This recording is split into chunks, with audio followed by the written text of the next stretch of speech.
हर हर महादेव। ओम नमः शिवाय। श्री शिवपुराण महात्म्य अध्याय 5।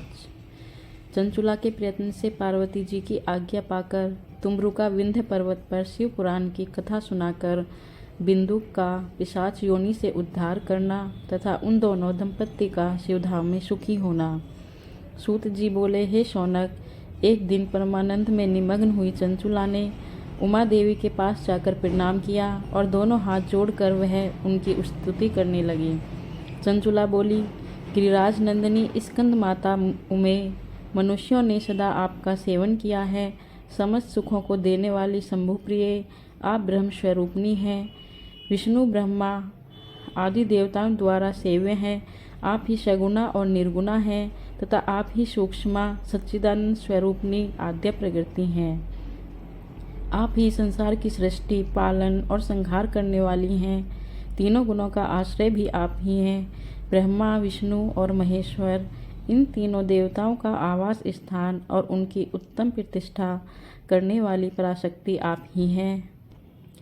सूत जी कहते हैं, हे शौनक, जिसे सदगति प्राप्त हो चुकी थी वह चंचुला इस प्रकार महेश्वर पत्नी उमा की स्तुति करके सिर झुकाए चुप हो गई। उसके नेत्रों में प्रेम के आंसू उमड़ गए थे। तब करुणा से भरी हुई शंकर प्रिया भक्तवत्सला पार्वती देवी ने चंचुला को संबोधित करके बड़े प्रेम से इस प्रकार कहा। पार्वती बोली, सखी चंचुले सुंदरी, मैं तुम्हारी की हुई इस स्तुति से बहुत प्रसन्न हूँ। बोलो, क्या वर मांगती हो? तुम्हारे लिए कुछ भी अदेय नहीं है। चंचुला बोली, निष्पाप गिरिराज कुमारी, मेरे पति बिंदु इस समय कहाँ हैं? उनकी कैसी गति हुई है यह मैं नहीं जानती। कल्याणमयी दीन वत्सले, मैं अपने उन पतिदेव से जिस प्रकार संयुक्त हो सकूं वैसा ही उपाय कीजिए। महेश्वरी महादेवी, मेरे पति एक शूद्र जातीय वैश्या के प्रति आसक्त थे और पाप में ही डूबे रहते थे। उनकी मृत्यु मुझसे पहले ही हो गई थी। न जाने वे किस गति को प्राप्त हुए। गिरिजा बोली, बेटी, तुम्हारा बिंदु नाम वाला पति बड़ा पापी था। उसका अंतकरण बड़ा ही दूषित था। वैश्या का उपभोग करने वाला वह महामूढ़ मरने के बाद नरक में पड़ा। अगणित वर्षों तक नरक में नाना प्रकार के दुखों को भोगकर वह पापात्मा अपने शेष पाप को भोगने के लिए विंध्य पर्वत पर पिशाच हुआ है। इस समय वह पिशाच अवस्था में ही है और नाना प्रकार के कलेश उठा रहा है। वह दुष्ट वहीं वायु पीकर रहता है और सदा सब प्रकार के कष्ट सहता है। सूत जी कहते हैं, हे शौनक, गौरी देवी की यह बात सुनकर उत्तम व्रत का पालन करने वाली चंचुला उस समय पति के महान दुख से दुखी हो गई। फिर मन को स्थिर करके उस ब्राह्मण पत्नी ने व्यथित हृदय से महेश्वरी को प्रणाम करके पुनः पूछा। चंचुला बोली, महेश्वरी महादेवी, मुझ पर कृपा कीजिए और दूषित कर्म करने वाले मेरे उस दुष्ट पति का अब उद्धार कीजिए। देवी, कुत्सित बुद्धि वाले मेरे उस पापात्मा पति को किस उपाय से उत्तम गति प्राप्त हो सकती है, यह शीघ्र बताइए। आपको नमस्कार है। पार्वती ने कहा, तुम्हारा पति यदि शिव पुराण की पुण्यमयी उत्तम कथा सुने तो सारी दुर्गति को पार करके वह उत्तम गति का भागी हो सकता है। अमृत के समान मधुर अक्षरों से युक्त गौरी देवी का यह वचन आदरपूर्वक सुनकर चंचुला ने हाथ जोड़कर मस्तक झुकाकर उन्हें बारंबार प्रणाम किया और अपने पति के समस्त पापों को शुद्धि तथा उत्तम गति की प्राप्ति के लिए पार्वती देवी से यह प्रार्थना की कि मेरे पति को शिव पुराण सुनाने की व्यवस्था होनी चाहिए। उस ब्राह्मण पत्नी के बारंबार प्रार्थना करने पर शिवप्रिया गौरी देवी को बड़ी दया आई। उन भक्तवत्सला महेश्वरी गिरिजा कुमारी ने भगवान शिव की उत्तम कीर्ति का गान करने वाले गंधर्वराज तुमरुक को बुलाकर उनसे प्रसन्नतापूर्वक इस प्रकार कहा। तुमरो, तुम्हारी भगवान शिव में प्रीति है। तुम मेरे मन की बातों को जानकर मेरे अभिष्ट कार्यों को सिद्ध करने वाले हो। इसलिए मैं तुमसे एक बात कहती हूँ, तुम्हारा कल्याण हो। तुम मेरी इस सखी के साथ शीघ्र ही विंध्य पर्वत पर जाओ। वहाँ एक महाघोर और भयंकर पिशाच रहता है। उसका वृतांत तुम आरंभ से ही सुनो। मैं तुमसे प्रसन्नतापूर्वक सब कुछ बताती हूँ। पूर्व जन्म में वह पिशाच बिंदु नामक ब्राह्मण था। मेरी इस सखी चंचुला का पति था, परंतु वह दुष्ट वैश्यगामी हो गया। स्नान संध्या आदि नित्य कर्म छोड़कर अपवित्र रहने लगा।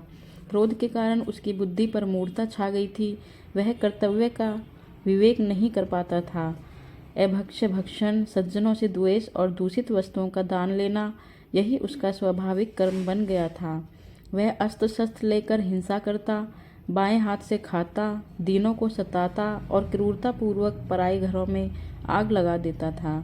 चांडालों से प्रेम करता और प्रतिदिन वेश्या के संपर्क में रहता था। वह बड़ा दुष्ट था। वह पापी अपनी पत्नी का परित्याग करके दुष्टों के संग में ही आनंद मानता था। वह मृत्यु पर्यंत दुराचार में ही फंसा रहा। फिर अंतकाल आने पर उसकी मृत्यु हो गई। वह पापियों के भोग स्थान घोर यमपुर में गया और वहाँ बहुत से नरकों का उपभोग करके वह दुष्ट आत्मा जीव इस समय विंध्य पर्वत पर पिशाच बना हुआ है। वहीं वह दुष्ट पिशाच अपने पापों का फल भोग रहा है। तुम उसके आगे यत्नपूर्वक शिव पुराण की उस दिव्य कथा का प्रवचन करो जो परम पुण्यमयी तथा समस्त पापों का नाश करने वाली है। शिव पुराण की कथा का श्रवण सबसे उत्कृष्ट पुण्य कर्म है। उससे उसका हृदय शीघ्र ही समस्त पापों से शुद्ध हो जाएगा और वह प्रेत योनि का परित्याग कर देगा। उस दुर्गति से मुक्त होने पर बिंदुक नामक पिशाच को मेरी आज्ञा से विमान पर बिठाकर तुम भगवान शिव के समीप ले आओ। सूत जी कहते हैं, हे शौनक, महेश्वरी उमा के इस प्रकार आदेश देने पर गंधर्वराज तुमरु मन ही मन बड़े प्रसन्न हुए। उन्होंने अपने भाग की सराहना की। तत्पश्चात उस पिशाच की सती साध्वी पत्नी चंचुला के साथ विमान पर बैठकर नारद के प्रिय मित्र तुमरु वेगपूर्वक विंध्याचल पर्वत पर गए, जहाँ वह पिशाच रहता था। वहाँ उन्होंने उस पिशाच को देखा। उसका शरीर विशाल था, ठोड़ी बहुत बड़ी थी। वह कभी हंसता, कभी रोता और कभी उछलता था। उसकी आकृति बड़ी विकराल थी। भगवान शिव की उत्तम कीर्ति का गान करने वाले महाबली तुमरु ने उस अत्यंत भयंकर पिशाच को पांसों द्वारा बांध लिया। तदंतर तुमरुक ने शिव पुराण की कथा बाँचने का निश्चय करके महोत्सव युक्त स्थान और मंडप आदि की रचना की। इतने में ही संपूर्ण लोकों में बड़े वेग से यह प्रचार हो गया था कि देवी पार्वती की आज्ञा से एक पिशाच का उद्धार करने के उद्देश्य से शिव पुराण की उत्तम कथा सुनाने के लिए तुमरु विंध्य पर्वत पर चले गए हैं। फिर तो उस कथा को सुनने के लोभ से बहुत से देवर्षि भी शीघ्र ही वहां आ पहुँचे। आदरपूर्वक शिव पुराण सुनने के लिए आए हुए लोगों का उस पर्वत पर बड़ा अद्भुत और कल्याणकारी समाज जुट गया।